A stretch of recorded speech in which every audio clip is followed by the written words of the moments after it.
Muito bem, meus amigos, professor Wander Andrade, eu venho aqui falar sobre princípios do direito penal, os princípios que deixaram de ter uma função meramente coadjuvante, uma função secundária, uma função de suprimento de eventuais lacunas jurídicas, como diria a Lei de Introdução ao Código Civil Brasileiro, LICC, hoje identificada com uma nova denominação, a LINDB, a Lei de Introdução às Normas do Direito Brasileiro. Segundo a LINDB, antiga LICC, os princípios gerais do direito, eles serviam para colmatar lacunas jurídicas. Toda vez que houvesse uma lacuna na lei, você poderia fazer uso da analogia, dos costumes, do princípios gerais de direito e da equidade. Pergunta-se, atualmente, na atualidade, os princípios gerais do direito continuam com esta função de colmatação e de suprimento da lacuna da lei? Sim, continuam com esta função. Mas, após o neoconstitucionalismo, após aquele período assim concebido como pós-positivismo, os princípios jurídicos ganharam força normativa, carga normativa. O que quer dizer isso, pessoal? Quer dizer que agora os princípios, ao lado das regras, são normas jurídicas. Eles são obrigatórios, eles são peremptórios, mas você tem que saber trabalhar com eles. Quer um exemplo disso?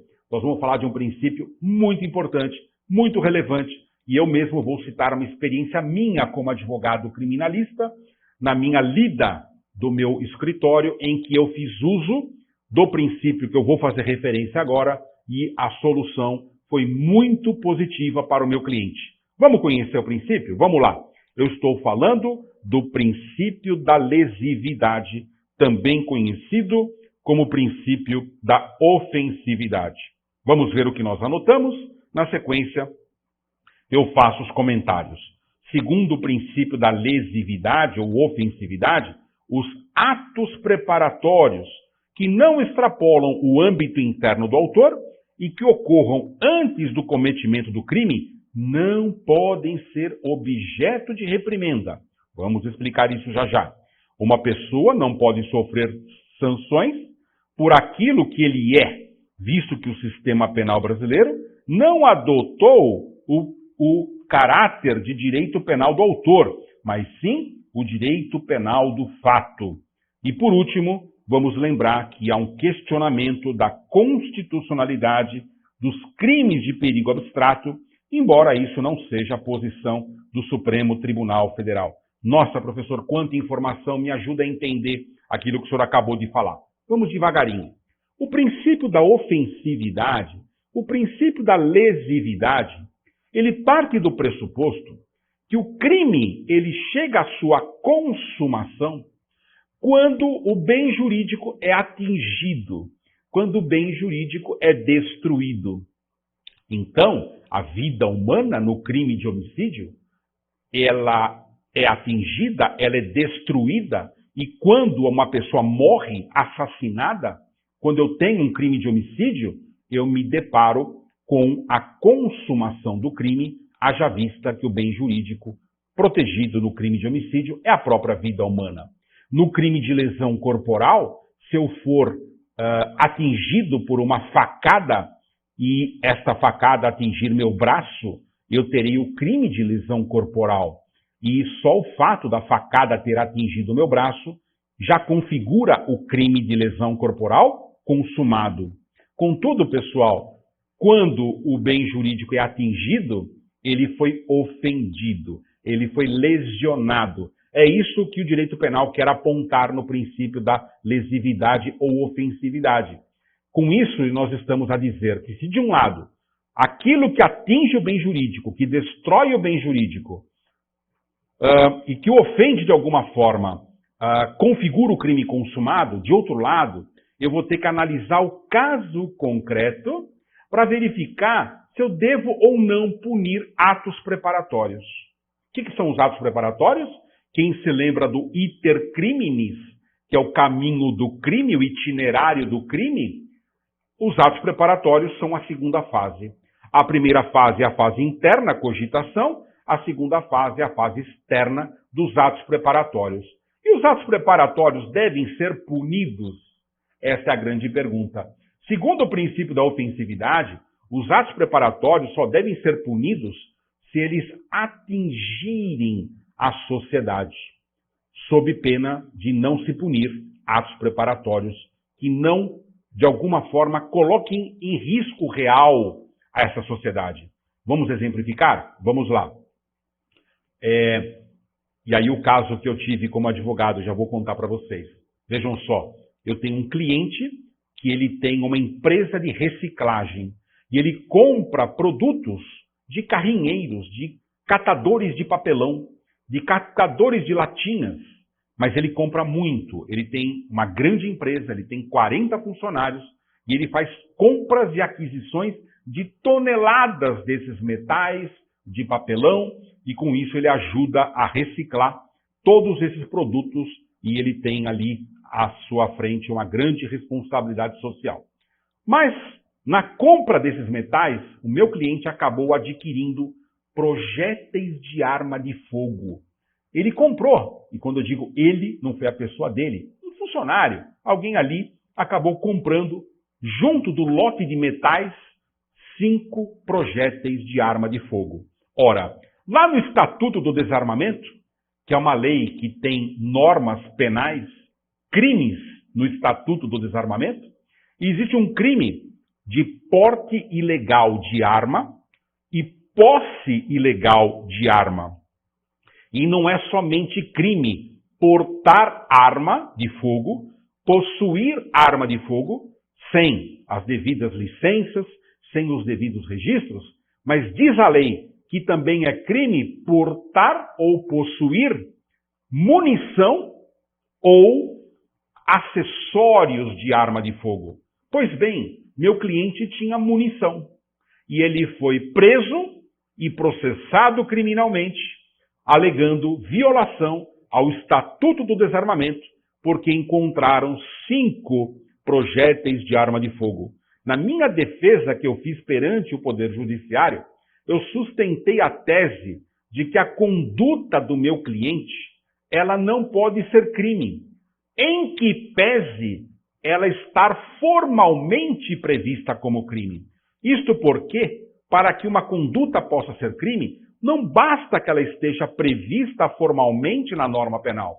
É preciso verificar se, por exemplo, ela está também amparada pelo princípio da ofensividade, pelo princípio da lesividade, ou seja, qual o risco real que uma pessoa pode ter pelo fato de ter 5 projéteis de uma arma em casa, se ele não tem arma. A priori, esses projéteis não representam perigo social. Se não representam perigo social, não tem lesividade, não tem ofensividade. Não tendo lesividade, não tendo ofensividade, não há crime. Olha que interessante, uma construção que você chega usando os princípios jurídicos. Porque se você fosse pelo caminho da legalidade, a única resposta que o teu cliente teria era a condenação criminal. No entanto, nós logramos êxito em obter a sua absolvição. Agora vejam, o princípio da lesividade, conquanto ele possa ser aplicado, e eu dei um exemplo concreto da sua aplicação, ele não é aceito na sua integralidade no Supremo Tribunal Federal, isso no que diz respeito à constitucionalidade dos crimes de perigo abstrato. Ai, professor, o que é isso? Crime de perigo abstrato. Vejam, eu tenho a classificação dos crimes. E lá na classificação dos crimes, eu tenho os crimes de dano, que são aqueles que atingem, que destroem, que danificam, por assim dizer, o bem jurídico, e eu tenho os crimes de perigo. Os crimes de perigo, eles não destroem o bem jurídico, mas eles colocam o bem jurídico numa situação de perigo. É o caso, por exemplo, da omissão de socorro, né? Quando você não presta socorro a alguém, você pode estar colocando aquela pessoa numa situação de perigo. Contudo, Ainda que uma pessoa venha a prestar socorro para ela posteriormente, pode ser que você tenha praticado crime ao não ter prestado esse socorro. Então vejam, o crime de omissão de socorro, ele é um crime de perigo concreto. A respeito do perigo concreto, não há problema algum, porque o perigo concreto é aquele que você vai analisar no caso concreto. Um outro exemplo da omissão de socorro. Uma criança perdida. Uma criança perdida na praia, eu vejo a criança perdida, eu não faço nada, não ajudo essa criança. Essa minha conduta omissiva, negligente, uma conduta reprovável, porque é um dever de solidariedade humana assistir as crianças que são hipossuficientes, que precisam desse nosso apoio, configura crime diante da lei penal, artigo 135, Código Penal, omissão de socorro, né? É um crime de perigo concreto, mas há muitos crimes de perigo abstrato. E o que é um crime de perigo abstrato? É aquele em que o legislador presumiu o perigo, em que não há necessariamente um perigo concreto. Contudo, o legislador previu o perigo, presumiu o perigo e, portanto, o crime existe. E para o Supremo Tribunal Federal, os crimes de perigo abstrato são aceitos.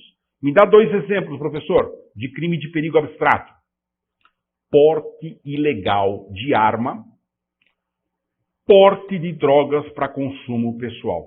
Vamos imaginar que eu sou um aluno na faculdade, que eu tenho comigo 5 papelotes de cocaína, que eu faço uso de cocaína, e eu entrei no dia 1º de janeiro com esses 5 papelotes no meu bolso, e eu saí no dia 31 de dezembro com esses 5 papelotes no meu bolso. Ninguém viu. Logo, não houve risco social, ninguém presenciou, eu também não fiz uso daquilo, mas não é o uso que se pune, é o porte, segundo a redação do artigo 28. Houve perigo concreto? Não, não houve perigo concreto, mas nesse caso há crime, porque o legislador presume o perigo, é o tal do crime de perigo abstrato. Ora, o crime de perigo abstrato não tem ofensividade, não tem lesividade. O bem jurídico não é danificado, nem mesmo colocado em real situação de perigo. Contudo, o Supremo Tribunal Federal entende que, mesmo neste caso, deve haver a penalização. Da mesma forma, eu citei outro crime de perigo abstrato, o porte ilegal de arma. Vamos imaginar que eu sou um viajante, que eu sou um comerciante, que eu sou um motorista de ônibus. E eu ando com uma arma de fogo ilegalmente portada, eu não tenho documento, eu não tenho registro, eu não tenho licença para ter esta arma. No entanto, eu uso essa arma para me proteger, eu sou motorista de ônibus. Nunca ninguém viu esta arma. E eu estou com ela há 8 meses, trabalhando todos os dias. Houve um perigo real para aquelas pessoas? O fato de eu estar com aquela arma no ônibus? Não houve, né? Ninguém viu a arma, ninguém foi atingido, não teve acidente nenhum. Ainda assim, o perigo é presumido pelo legislador. É um crime de perigo abstrato. E não há ofensividade, não há lesividade, porém, essa tese não é aceita no Supremo Tribunal Federal, que ainda vê nos crimes de perigo abstrato tipos penais, crimes que podem e devem ser sancionados e devem ser penalizados se uma vez detectados, se uma vez processados, a condenação poderá advir em virtude da prática da conduta reconhecida como ilícita perante o direito. Tudo bem, pessoal? Com isso, terminamos esse bloco e eu te encontro no próximo bloco, quando continuarmos falando dos princípios do direito penal. Até lá!